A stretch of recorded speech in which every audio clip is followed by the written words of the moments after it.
ਸਤਿ ਸ਼੍ਰੀ ਅਕਾਲ ਦੋਸਤੋ, Canadian immigration and IELTS centre Patiala ਤੋਂ ਮੈਂ ਵਿਕਰਮ।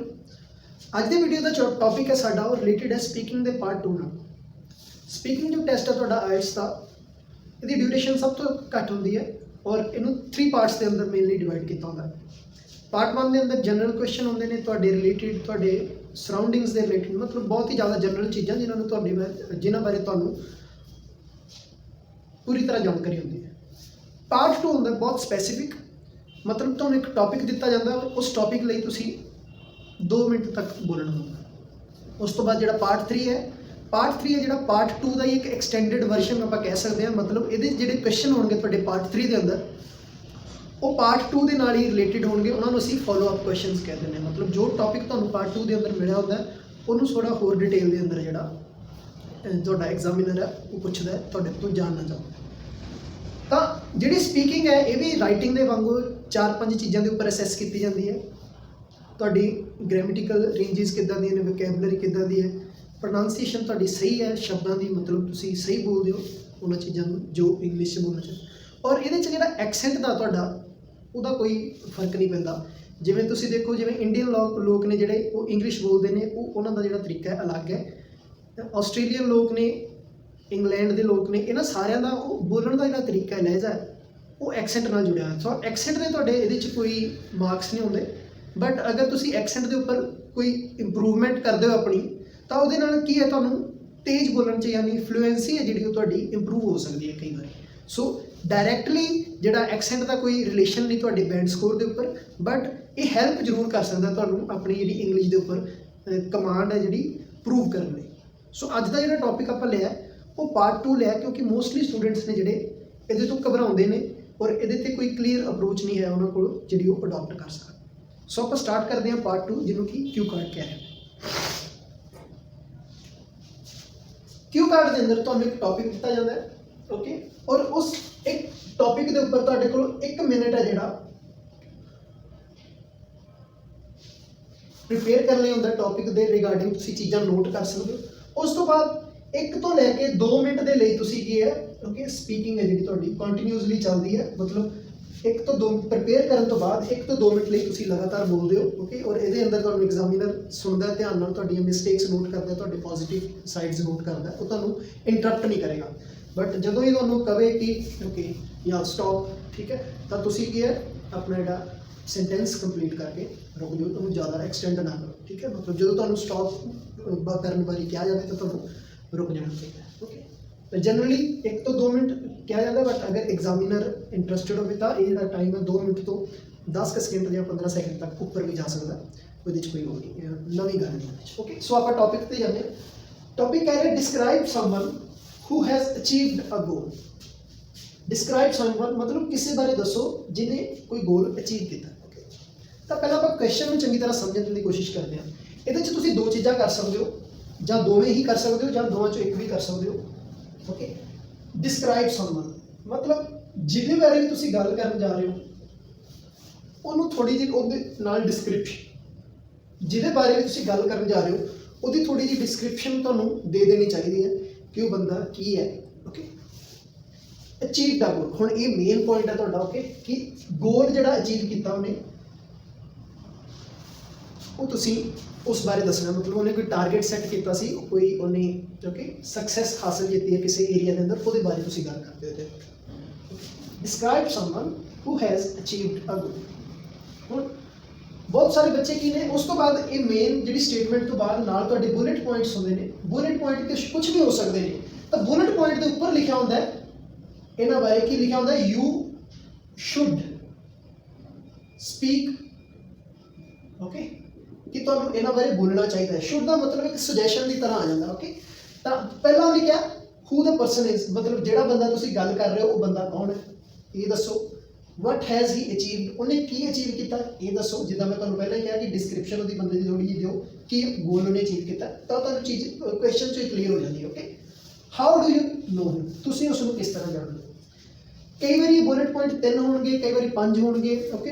ਤਾਂ ਇਹਨਾਂ ਦਾ ਜਿਹੜਾ ਕਾਊਂਟ ਹੈ ਅਲੱਗ-ਅਲੱਗ ਹੋ ਸਕਦਾ, ਬਟ ਇੱਥੇ ਇੱਕ ਧਿਆਨ ਰੱਖਣ ਵਾਲੀ ਚੀਜ਼ ਇਹ ਹੈ, ਜ਼ਰੂਰੀ ਨਹੀਂ ਤੁਸੀਂ ਇਹਨਾਂ ਬੁਲੇਟ ਪੁਆਇੰਟਸ ਦੇ ਉੱਪਰ ਹੀ ਬੋਲਣਾ ਹੈ, ਓਕੇ। ਤੁਸੀਂ ਕਿਸੇ ਨੂੰ ਵੀ ਛੱਡ ਵੀ ਸਕਦੇ ਹੋ, ਬੁਲੇਟ ਪੁਆਇੰਟ ਨੂੰ ਕਿਸੇ ਵੀ ਬੁਲੇਟ ਪੁਆਇੰਟ ਨੂੰ ਐਡ ਵੀ ਕਰ ਸਕਦੇ ਹੋ, ਠੀਕ ਹੈ। ਤਾਂ ਇੱਥੇ ਲਿਖਿਆ ਹੋਇਆ ਸੀ who the person is, What has he achieved? How do you know him? ਠੀਕ ਹੈ, ਸਪੋਜ਼ ਤੁਹਾਡੇ ਮਾਈਂਡ 'ਚ ਹੋਰ ਵੀ ਕੋਈ ਚੀਜ਼ਾਂ ਨੇ ਜਿਹੜੀਆਂ ਟੌਪਿਕ ਨਾਲ ਰਿਲੇਟਡ ਨੇ, ਉਹ ਆ ਰਹੀਆਂ ਨੇ, ਤਾਂ ਤੁਸੀਂ ਉਹਦੇ ਬਾਰੇ ਵੀ ਕਹਿ ਸਕਦੇ ਹੋ। ਸਪੋਜ਼ ਤੁਸੀਂ ਕਹਿਤਾ how his goal or achievement, ਜਾਂ how his achievement okay influence you, ਵੀ ਉਹਦੇ ਅਚੀਵਮੈਂਟ ਨੇ ਤੁਹਾਡੇ ਤੇ ਕੀ ਅਸਰ ਪਾਇਆ, influenced you, okay। when did he achieved this goal, okay, when did he achieved, ਤਾਂ ਮੇਰੇ ਕਹਿਣ ਦਾ ਮਤਲਬ ਹੈ ਇਹਨਾਂ ਬੁਲੇਟਸ ਪੁਆਇੰਟਸ ਤੋਂ ਇਹ ਸਿਰਫ ਤੁਹਾਡੀ ਹੈਲਪ ਕਰਨ ਲਈ ਨੇ। ਕਈ ਲੋਕ ਕਹਿੰਦੇ ਨੇ ਕਿ ਸਿਰਫ ਇਹਨਾਂ ਉੱਪਰ ਹੀ ਬੋਲਣਾ ਤਾਂ ਤੁਹਾਡਾ ਸਕੋਰ ਵਧੀਆ ਹੋਊਗਾ, ਇੱਦਾਂ ਦੀ ਕੋਈ ਉਹ ਨਹੀਂ ਹੈਗੀ ਰਿਕੁਆਇਰਮੈਂਟ। ਯੂ ਸ਼ੁੱਡ ਸਪੀਕ ਲਿਖਿਆ ਹੁੰਦਾ ਉਹਦੇ ਉੱਪਰ ਹਮੇਸ਼ਾ ਕਿਊ ਕਾਰਡ ਦੇ ਉੱਪਰ, ਮਤਲਬ ਇਹ ਸੁਜੈਸ਼ਨ ਹੈ ਵੀ ਤੁਸੀਂ ਇਹਨਾਂ ਬੁਲੇਟ ਪੁਆਇੰਟਸ ਨੂੰ ਯੂਜ਼ ਕਰ ਸਕਦੇ ਹੋ, ਬਟ ਤੁਸੀਂ ਇਹਨਾਂ ਚੋਂ ਕਿਸੇ ਨੂੰ ਛੱਡ ਵੀ ਸਕਦੇ ਹੋ, ਕੋਈ ਆਪਣੇ ਵੱਲੋਂ ਵੀ ਬੁਲੇਟ ਪੁਆਇੰਟ ਕ੍ਰੀਏਟ ਕਰਕੇ ਉਹਦੇ 'ਤੇ ਬੋਲ ਸਕਦੇ ਹੋ, ਓਕੇ। ਤਾਂ ਅਸੀਂ ਇਹਨੂੰ ਅਪਰੋਚ ਕਿੱਦਾਂ ਕਰਦੇ ਹਾਂ, ਓਕੇ। ਅਪਰੋਚ ਕਰਨ ਲਈ ਦੇਖੋ, ਜਿਹੜੇ ਬੱਚੇ ਤਾਂ ਆਪਣੇ ਇੱਕੋ ਟੌਪਿਕ ਨੂੰ ਐਕਸਟੈਂਡ ਕਰ ਸਕਦੇ ਨੇ, ਉਹ ਕੀ ਕਰ ਸਕਦੇ ਨੇ, ਇਹਨਾਂ ਸਾਰੇ ਬੁਲੇਟ ਪੁਆਇੰਟਸ ਦੇ ਉੱਪਰ ਬੋਲਦੇ ਜਾਣ। ਮਤਲਬ ਕੋਈ ਇੱਕ ਪਰਸਨ ਨੂੰ ਫੜ ਲੈਣ, ਠੀਕ ਹੈ, ਉਹਦਾ ਕੋਈ ਗੋਲ ਹੈ ਜਿਹੜਾ, ਓਕੇ, ਉਹ ਸੋਚ ਲੈਣ ਕੁਛ ਵੀ, ਤਾਂ ਉਹਦੇ ਉੱਪਰ ਬੋਲਦੇ ਜਾਣ ਵੀ ਉਹ ਬੰਦਾ ਹੀ is a teacher, he has qualified a national level exam in first attempt, how do you know him, I have been learning English from him since my childhood, ठीक है मैम। तो how has he achieved influence, how his goal achievement influence you, मतलब ਤੁਹਾਡੇ ਤੇ ਉਹਦਾ ਕੀ ਅਸਰ ਹੈ। ਤੁਸੀਂ ਕਹਿ ਸਕਦੇ ਹੋ because I want to continue the same profession, okay. So ਮੈਂ ਚਾਹੁੰਦਾ ਕਿ ਮੈਂ ਵੀ ਉਹਦੀ ਜਿਹੜੀ ਮੈਥਡੋਲੋਜੀ ਨੂੰ ਫੋਲੋ ਕਰਾਂ, and so that I can achieve the same or achieve this target as soon as possible, ਕਿ ਜਿੰਨੀ ਛੇਤੀ ਹੋ ਸਕੇ ਅਚੀਵ ਕਰ ਸਕੋ। when did he achieved, ਤੁਸੀਂ ਕਹਿ ਸਕਦੇ ਹੋ ਕਿ ਮੈਨੂੰ ਐਗਜ਼ੈਕਟ ਨਹੀਂ ਪਤਾ, I am not exactly, I don't know the exact time period when he achieved this goal, but I know it was somewhere around 2 years back when he was teaching in a college as an English teacher, okay। ਤਾਂ ਇਸ ਤਰੀਕੇ ਨਾਲ ਜਿਹੜੀ ਤੁਸੀਂ approach ਲੈ ਸਕਦੇ ਹੋ, ਇਹ ਉਹਨਾਂ ਵਾਸਤੇ ਜਿਹੜੇ ਬੱਚੇ ਐਕਸਟੈਂਡ ਕਰ ਸਕਦੇ ਨੇ। ਕਈ ਵਾਰ ਜਦੋਂ ਤੁਸੀਂ ਐਕਸਟੈਂਡ ਨਹੀਂ ਕਰ ਸਕਦੇ, ਆਪਣੀ ਲੈਂਥ ਨਹੀਂ ਬਣਾ ਸਕਦੇ, ਤਾਂ ਤੁਸੀਂ ਕੀ ਕਰੋ, ਤੁਸੀਂ ਇਹ ਕਰ ਸਕਦੇ ਹੋ ਕਿ ਆਪਣੀ ਜਿਹੜੀ ਟਾਸਕ ਹੈ ਉਹਨੂੰ ਡਿਵਾਈਡ ਕਰ ਲਓ। ਸਪੋਜ਼ ਪਹਿਲਾਂ ਤੁਸੀਂ ਬੋਲ ਦਿਓ, ਸਪੋਜ਼ ਕਿਸੇ ਬਾਰੇ ਵੀ ਬੋਲ ਦਿਓ, ਜਿੰਨਾ ਸਿੰਪਲ, ਜਿੰਨੀ ਛੇਤੀ ਤੁਸੀਂ ਸੋਚ ਸਕਦੇ ਹੋ ਕਿਸੇ ਬਾਰੇ ਵੀ, ਓਕੇ। ਸਪੋਜ਼ ਮੈਂ ਬੋਲ ਰਿਹਾ ਜੀ ਆਪਣੇ ਫਾਦਰ ਬਾਰੇ ਕਿ ਹਾਂ ਮੇਰੇ ਫਾਦਰ ਨੇ, ਉਹਨਾਂ ਨੇ ਆਪਣੀ ਇੰਨੀ ਏਜ 'ਚ ਉਹਨਾਂ ਨੇ ਜੋਬ ਅਚੀਵ ਕੀਤੀ, ਫਿਰ ਉਹਦੇ 'ਚ ਪ੍ਰਮੋਸ਼ਨ ਅਚੀਵ ਕੀਤੀ, ਓਕੇ, ਵੀ ਹੁਣ ਵਧੀਆ ਉਹਦੇ 'ਤੇ ਸਰਵ ਕਰ ਰਹੇ ਨੇ, ਅਤੇ ਉਹਨਾਂ ਨੇ ਮੈਨੂੰ ਇਸ ਤਰੀਕੇ ਨਾਲ ਇਨਫਲੂਐਂਸ ਕੀਤਾ, ਠੀਕ ਹੈ, ਉਹ ਮੈਨੂੰ ਸਪੋਰਟ ਕਰਦੇ ਨੇ। ਇਹ ਸਾਰੀਆਂ ਚੀਜ਼ਾਂ, ਮਤਲਬ ਉਹਨਾਂ ਨੇ ਗੋਲ ਅਚੀਵ ਕੀਤਾ, ਉਸ ਗੋਲ ਦਾ ਮੇਰੇ 'ਤੇ ਕੀ ਅਸਰ ਹੈ, ਕਦੋਂ ਅਚੀਵ ਕੀਤਾ, ਤਾਂ ਇਹ ਸਾਰੀ ਮਤਲਬ ਜਿੰਨੇ ਵੀ ਬੁਲੇਟ ਪੁਆਇੰਟ ਸੀ ਤੁਸੀਂ ਇੱਕ ਬੰਦੇ 'ਤੇ ਬੋਲਤੇ। ਤਾਂ ਹੁਣ ਇਹਦਾ ਮਤਲਬ ਇਹ ਹੋ ਸਕਦਾ ਕਿ ਤੁਸੀਂ ਇਹ ਸਪੋਜ਼ ਇਹ ਵਾਲਾ ਸਾਰਾ 35-40 ਸੈਕਿੰਡ 'ਚ ਕਵਰ ਕਰ ਲਿਆ, ਤਾਂ ਉੱਥੇ ਰੁਕ ਨਹੀਂ ਜਾਣਾ ਕਿ ਤੁਸੀਂ ਸਾਰੇ ਓਕੇ ਕਵਰ ਕਰ ਲਏ। ਤੁਸੀਂ ਅਗਰ ਇਸੇ ਸੇਮ ਬੰਦੇ ਨੂੰ ਐਕਸਟੈਂਡ ਨਹੀਂ ਕਰ ਸਕਦੇ, ਨੈਕਸਟ ਕੋਈ ਹੋਰ ਬੰਦਾ ਲੈ ਲਓ, ਸਪੋਜ਼ ਟੀਚਰ ਲੈ ਲਓ ਨਾਲ, ਓਕੇ, ਕਿ ਮੇਰੇ ਟੀਚਰ ਨੇ, ਓਕੇ, ਉਸ ਤੋਂ ਬਾਅਦ ਆ ਜਾਓ। ਹੁਣ ਇਸ ਚੀਜ਼ ਨੂੰ ਤੁਸੀਂ ਕਨੈਕਟ ਕਰਨਾ ਹੁੰਦਾ, ਮਤਲਬ ਜਦੋਂ ਇੱਕ ਆਈਡੀਆ ਤੋਂ ਦੂਸਰੇ ਆਈਡੀਆ 'ਤੇ ਅਸੀਂ ਜੰਪ ਕਰਦੇ ਹਾਂ, ਜਿਵੇਂ ਰਾਈਟਿੰਗ 'ਚ ਵੀ, ਤਾਂ ਅਸੀਂ ਇਸ ਚੀਜ਼ ਨੂੰ ਕਨੈਕਟ ਕਰਦੇ ਹਾਂ, ਓਕੇ। ਤਾਂ ਅਗਰ ਤੁਸੀਂ ਜਦੋਂ ਇਹਨੂੰ 1 ਮਿੰਟ 'ਚ ਪਲਾਨ ਕਰਦੇ ਹੋ, ਤਾਂ ਉਦੋਂ ਹੀ ਤੁਹਾਨੂੰ ਪਤਾ ਹੁੰਦਾ ਕਿ ਮੈਂ 2 ਬੰਦਿਆਂ ਜਾਂ 3 ਬੰਦਿਆਂ ਬਾਰੇ ਬੋਲਣਾ ਹੈ, ਓਕੇ। ਤਾਂ ਉਹਨੂੰ ਤੁਸੀਂ ਕਨੈਕਟ ਕਰ ਸਕਦੇ ਹੋ ਵੀ in my childhood I have observed my father working very hard, ਵੀ ਇਨ ਮਾਈ ਚਾਈਲਡਹੁੱਡ ਮੈਂ ਆਪਣੇ ਫਾਦਰ ਨੂੰ ਦੇਖਿਆ, ਉਹਨਾਂ ਨੇ ਇਹ ਸਟੱਡੀ ਕੰਪਲੀਟ ਕੀਤੀ, ਉਸ ਤੋਂ ਬਾਅਦ ਇਹ ਵਾਲਾ ਟੈਸਟ ਦਿੱਤਾ, ਜੋਬ ਲੱਗੇ, ਉਸ ਤੋਂ ਬਾਅਦ ਜੋਬ ਤੋਂ ਬਾਅਦ ਠੀਕ ਹੈ, ਡਿਊਰਿੰਗ ਜੋਬ ਵੀ ਉਹਨਾਂ ਨੇ ਟੈਸਟ ਦਿੱਤੇ, ਤਾਂ ਬਹੁਤ ਸਾਰੀਆਂ ਅਚੀਵਮੈਂਟਸ ਉਹਨਾਂ ਨੇ ਡਿਊਰਿੰਗ ਜੋਬ ਵੀ ਅਚੀਵ ਕੀਤੀਆਂ। ਸੋ ਇਹ ਮੈਨੂੰ ਇਨਫਲੂਐਂਸ ਕਰਦਾ ਹੈ ਕਿ ਕਦੇ ਵੀ ਨੈਵਰ ਗਿਵ ਅਪ, ਠੀਕ ਹੈ। ਅਗਰ ਤੁਸੀਂ ਇੱਕ ਚੀਜ਼ ਨੂੰ ਹਾਸਲ ਕਰ ਵੀ ਲਿਆ ਤਾਂ ਨੈਵਰ ਸਟਾਪ ਲਰਨਿੰਗ, ਠੀਕ ਹੈ, ਲਰਨਿੰਗ ਕਦੀ ਨਾ ਛੱਡੋ। ਤਾਂ ਇਸ ਤਰੀਕੇ ਨਾਲ ਮੈਨੂੰ ਇਨਫਲੂਐਂਸ ਕਰਦਾ। ਤਾਂ ਹੁਣ ਸਪੋਜ਼ ਇੱਥੇ ਤੁਸੀਂ 35-40 ਸਕਿੰਟ 'ਚ ਸਾਰੀ ਟਾਕ ਕੰਪਲੀਟ ਕਰ ਲਈ, ਤਾਂ ਬਾਕੀ ਦਾ ਜਿਹੜਾ ਤੁਹਾਡਾ ਆਲਮੋਸਟ 1.5 ਮਿੰਟ ਪਿਆ, ਤੁਸੀਂ ਚੁੱਪ ਨਹੀਂ ਕਰਨਾ, ਤੁਸੀਂ ਕਹਿ ਸਕਦੇ ਹੋ moving on further I would like talking about, okay. ਜਾਂ ਤੁਸੀਂ ਕਹਿ ਸਕਦੇ ਹੋ I have also observed that one of my teacher was very dedicated towards his profession, okay।